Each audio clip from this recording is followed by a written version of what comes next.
Boa noite, meus irmãos e minhas irmãs, famílias da nossa igreja, todos os amigos deste grupo, são todos bem-vindos e eu saúdo a todos com a graça e a paz do nosso Senhor e Salvador Jesus Cristo. Gostaria de agradecer aos jovens e adolescentes que estão na direção deste culto abençoado. Parabéns pelas iniciativas, pela coragem, pelo desprendimento. Que Deus conserve a vida de todos os nossos jovens, adolescentes, assim como as crianças dirigiram o culto hoje pela manhã, que foi uma bênção, foi emocionante. Agora à noite também, os nossos adolescentes e jovens no mesmo estilo. Louvado seja Deus pela vida de cada um de vocês. Que Deus os conserve firmes, animados, fervorosos, unidos, sendo orientados pela palavra de Deus e dirigidos pelo Espírito Santo do Senhor. Muito obrigado pela atenção de todos vocês na direção do culto dessa noite. E eu quero convidá-los a abrir a palavra de Deus na carta de Paulo aos Colossenses, no capítulo 3, verso 16 e 17. Hoje a mensagem será mais instrutiva, mais lida, porque temos várias informações, dados e para os nossos jovens e adolescentes. Então, nós estaremos lendo aqui muitas informações nessa noite. O texto que eu leio na nova tradução da linguagem de hoje diz assim: que a mensagem de Cristo, com toda a sua riqueza, viva no coração de vocês. Ensinem e instruam uns aos outros com toda a sabedoria. Cantem salmos, hinos e canções espirituais. Louvem a Deus com gratidão no coração. E tudo que vocês fizerem ou disserem, façam em nome do Senhor Jesus e por meio dele agradeçam a Deus Pai. Meus irmãos, hoje, por conta desta pandemia e esta quarentena, algumas coisas boas estão acontecendo no seio das famílias. Algo que nós devemos considerar. Não há desculpas nesse tempo agora para que nós, os pais, não acompanhemos os nossos filhos, não é verdade? Nesse tempo. Nós temos agora tido tempo para acompanhá-los mais de perto. Sei que alguns pais permaneceram trabalhando, porém, certamente todos os pais têm tido mais tempo para ficar em casa, mais perto dos filhos. Quem trabalha durante a semana agora tem sábados, domingos e alguns feriados para ficar em casa. Não temos nenhuma atividade na igreja, as escolas estão fechadas, o shopping está fechado, os parques, os clubes, enfim. Estamos mais em casa e estamos mais em família. Já estamos há mais de 60 dias nesta rotina. Ouvi alguém dizer essa semana que agora os maridos estão conhecendo mais as suas esposas, as esposas estão conhecendo mais os seus maridos, e que os pais estão conhecendo mais os seus filhos, e que os filhos estão conhecendo mais os seus pais. Isso é fato, não é verdade? Você concorda com isso? Como hoje tivemos falando sobre crianças pela manhã, agora à noite, como já disse, o assunto é para adolescentes e jovens, mas chamando a atenção de toda a família, exclusivamente dos pais, para que auxiliem os seus filhos, adolescentes e jovens nesta jornada da vida cristã. Quando identificamos problemas de qualquer ordem na vida dos nossos filhos, como pais, precisamos imediatamente cuidar, auxiliando-os e direcionando-os para uma completa restauração do problema. Todos sabemos que uma das doenças do nosso tempo é a ansiedade e depressão. Nesse tempo desta pandemia, esse índice tem crescido também entre adolescentes e jovens. Existem muitas pessoas lutando contra este mal. A luta é real e requer um tratamento sério e contínuo. Admitindo ou não, isso é uma realidade, inclusive dentro das igrejas cristãs.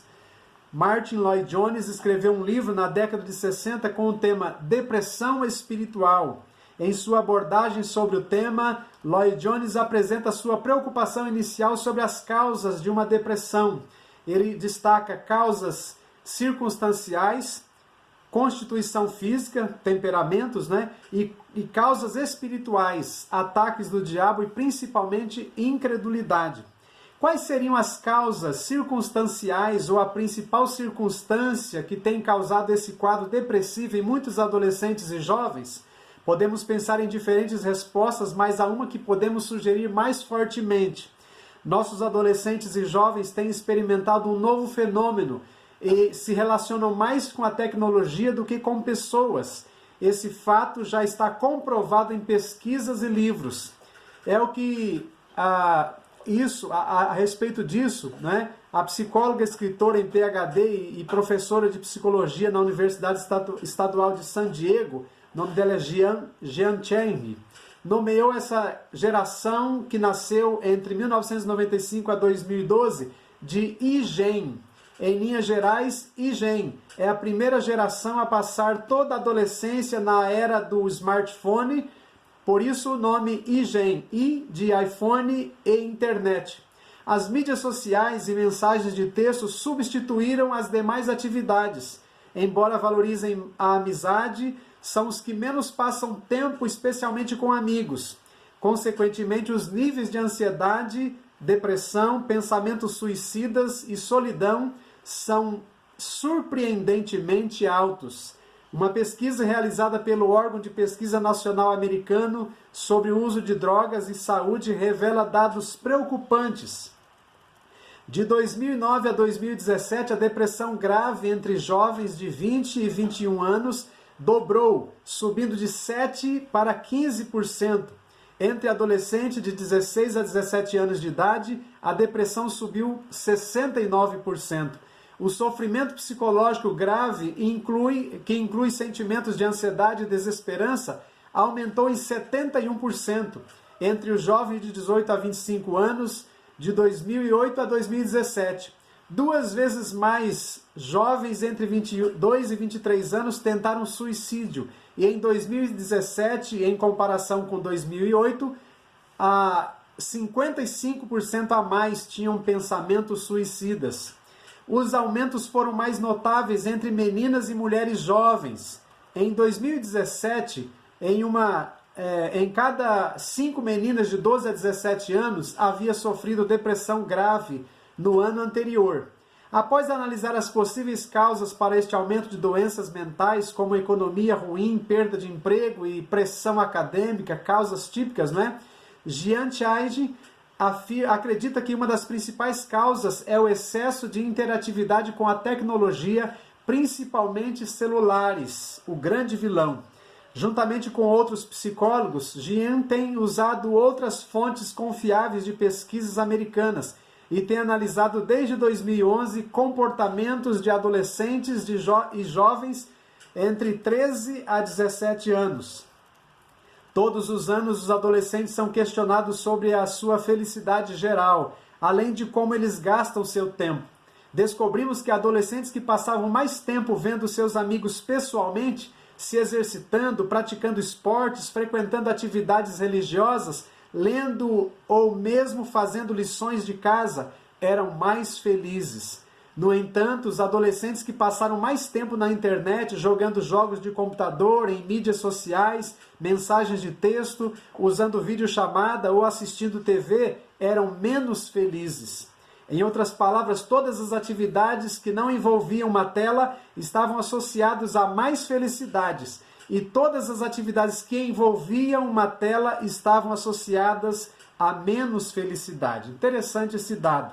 As diferenças foram consideráveis. Os adolescentes que passaram mais de 5 horas por dia online tiveram 2 vezes mais chances de serem infelizes do que aqueles que passaram menos de 1 hora por dia. Talvez pensemos que ninguém passaria cerca de 5 horas por dia online, mas não é isso que nos mostra uma reportagem realizada pela CNN americana. As crianças americanas entre 8 e 12 anos gastam em média 9 horas em mídias sociais. Absurdo, não é, irmãos? As consequências na formação delas são drásticas, pois a maioria divide o seu tempo e aprendizado e tarefas escolares com a interação em smartphones e tablets. Outras pesquisas demonstram que as crianças que passam mais de 2 horas por dia interagindo com seus celulares tiveram resultados baixos e testes de linguagem e raciocínio. Mais preocupante ainda, exames de ressonância demonstraram que crianças que passam mais de 7 horas por dia apresentam um afinamento prematuro no córtex cerebral. Teremos ainda que esperar algumas décadas para vermos as comprovações científicas desses estudos, mas esses indícios nos servem de alertas. Sem dúvida alguma, temos que considerar esta causa circunstancial para as crises emocionais e distúrbios psicológicos embora existam outras. O meu objetivo com este artigo não é trazer conclusões nem soluções precipitadas, mas pelo menos despertar o interesse e uma maior investigação sobre esta possível causa para as ansiedades, crises e depressões em nossos adolescentes e jovens. Essa é a minha obrigação também como líder, como pastor, para os nossos adolescentes e jovens. Acredito que todo cristão é chamado a aconselhar uns aos outros, como nós lemos no texto que acabamos de ler em Colossenses 3, 16 e 17. Sei que alguns pais estão agora se perguntando o que fazer então, pastor? Nessa quarentena, aproveite e salve o seu filho. E se for o caso de algum deles, Deus queira que nenhum deles estejam passando por alguma crise emocional, algum problema de saúde ou algum problema psicológico, mas que estejam todos bem e saudáveis em nome de Jesus. Desenvolva atividades diferentes, reinvente. Todos nós tivemos uma infância, uma adolescência, uma juventude. Muita coisa nós poderemos resgatar de lá e mudar os nossos próprios hábitos e os deles também, a fim de vivermos melhor e de forma mais agradável. Essa talvez seja uma das maiores tarefas para os pais e as mães de quem já está na puberdade. A fase nem criança nem adulto marca o início de uma série de transformações avassaladoras. Não por acaso serve como pano de fundo para esses indivíduos em formação enfrentarem uma doença que até pouco tempo atrás parecia coisa só de gente grande. O problema não só existe, como já é bem prevalente no universo teen. Atinge 1 em cada 5 jovens entre 12 e 18 anos. Essa é a faixa etária considerada como adolescência no Brasil. Há uma lista de motivos por trás deste panorama tão assustador. Questões sobre sexualidade, dificuldade em lidar com frustrações. Reconhecer a depressão na adolescência é mais difícil porque nessa fase todos mudam seu comportamento naturalmente, o que pode refletir em um maior isolamento. Esclarece a psiquiatra da infância e adolescência Ana Kleiman, da IPQ da USP, em São Paulo. Para essa situação ser considerada normal e saudável, precisa vir intercalada com momentos de convívio, assim ela destaca, né? Não é só a pediatria que tem a incumbência de olhar a garotada com essa atenção. Muitas vezes o adolescente até quer pedir ajuda, só que não sabe como. Ele se sente julgado e diminuído pelos pais e colegas, diz a psicóloga Camila Reis, da capital paulista. Para isso, o primeiro passo é desvinculá-lo do termo aborrecente. Vejam que é um termo que não ajuda em nada o relacionamento entre pais e filhos, né? E os relacionamentos entre adolescentes. Às vezes o jovem começa a aborrecer os pais por demandar mudanças no sistema de interação familiar. Isso não significa que eles estejam errados. Nota a psicóloga Karina Okajima, de São Paulo também. Fora do consultório, o desejável é que todos que convivem com o jovem deprimido consigam estar presentes para auxiliá-los a encarar esta fase conturbada. Cercado de cuidados, ele passará a enxergar o amanhã com muito mais otimismo. Sinais que denunciam a depressão. Preste atenção, os pais. Isolamento. Quando o jovem prefere ficar o tempo todo no próprio quarto a sair e interagir com os amigos, é bom investigar. É normal se irritar, mas se esse comportamento se mantém por longos períodos, é indício de que algo não vai bem. Dores sem fim. Cabeça, estômago, costas, articulações doloridas ligam alerta. Letargia e exaustão também. Fã do perigo. Ter condutas arriscadas ou viciantes pode ser uma forma de buscar alívio ou de se distrair da dor. Notas em queda. Desempenho escolar ruim e reclamações da postura neste ambiente indicam que a doença pode estar se instalando. O fim da linha. Se a depressão não for tratada, pode levar ao suicídio, destaca a psicóloga Camila Reis. E as taxas entre crianças e adolescentes têm subido significativamente. De 2000 a 2015, as mortes desse tipo aumentaram 65% dos 10 aos 14 anos e 45% dos 15 aos 19 anos, mais do que a alta de 40% na população média geral. Os jovens não sabem lidar com as frustrações da vida e deixam de enxergar a luz no fim do túnel mais rápido. A impulsividade própria da idade é uma agravante, diz a psiquiatra Lee Fu. E os sinais de que existe o risco de um jovem tirar a própria vida podem ser mais claros do que se imagina. Frases como: ninguém se importa se eu estou vivo ou morto, queria desaparecer, ou melhor seria se eu morresse, devem ser encaradas como um pedido de escuta para um sentimento de angústia incontornável, alerta a psicóloga Vera Barros. Meus irmãos, o desafio que nós queremos estabelecer aqui com todas essas informações é o texto que nós acabamos de ler, que deve nos chamar a atenção para nós, os pais e a família toda em geral, interagir, trabalharmos juntos. E esse tempo de pandemia, esse tempo de quarentena é um tempo muito propício para nós nos avaliarmos, para nós nos conhecermos e para nós nos cuidarmos melhor. Vejam que a mensagem de Cristo com toda a sua riqueza viva no coração de vocês, ensinem e instruam uns aos outros com toda a sabedoria, cantem salmos, hinos e canções espirituais, louvem a Deus com gratidão no coração, e tudo o que vocês fizerem ou disserem, façam em nome do Senhor Jesus e por meio dele agradeçam a Deus Pai. Meus irmãos, é o tempo precioso para nós nos cuidarmos, família de Deus, família cristã.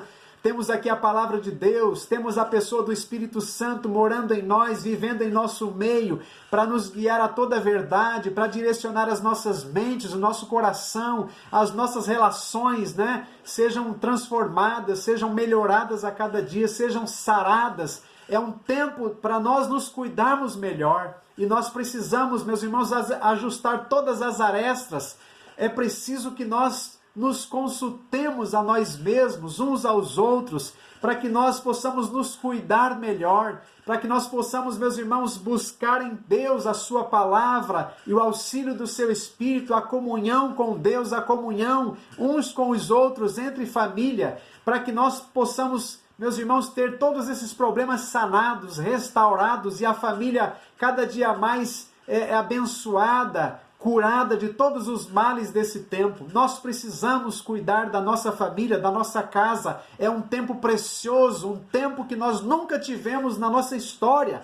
Tempo para estarmos juntos e para exercitarmos a palavra de Deus, para estarmos em comunhão com Deus e sermos auxiliados, dirigidos, orientados, abençoados pelo poder de Deus em nossas vidas. Que Deus nos abençoe, meus irmãos, que Deus abençoe os nossos adolescentes, os nossos jovens, as famílias, meus irmãos, que nós estejamos alertas, cuidando uns dos outros, e certamente seremos muito abençoados, teremos famílias fortes, saudáveis, adolescentes e jovens fortes, saudáveis, convictos da sua vida, da sua missão, e assim prosseguirão abençoados, seguros, com o auxílio dos pais, com a orientação da palavra de Deus, teremos famílias fortes. Então o apelo que eu faço encerrando esta palavra: pais, aproveitem esse tempo, que nós possamos salvar os nossos filhos, salvar a nossa família. É claro que Deus fará isso, mas nós precisamos estar abertos para Deus, para a sua palavra e uns para os outros dentro do lar, para que sejamos todos guiados pela boa mão do Senhor e que Ele nos abençoe, que Ele possa cada dia mais cuidar de cada um de nós. Louvado seja o nome do Senhor. Muito obrigado por sua atenção. Deus abençoe, continue abençoando os nossos adolescentes, os nossos jovens, que sejam pessoas saudáveis, equilibradas, firmes, abençoadas, comprometidas com Deus e com a sua palavra. E que sejamos, meus irmãos, sal e luz para esse mundo que está na escuridão, nas trevas do pecado, e nós estamos na luz para iluminarmos este mundo. Deus te abençoe, que Deus te dê uma boa semana, uma semana abençoada. Em nome de Jesus, um grande abraço a todos. Fiquem na paz de Jesus.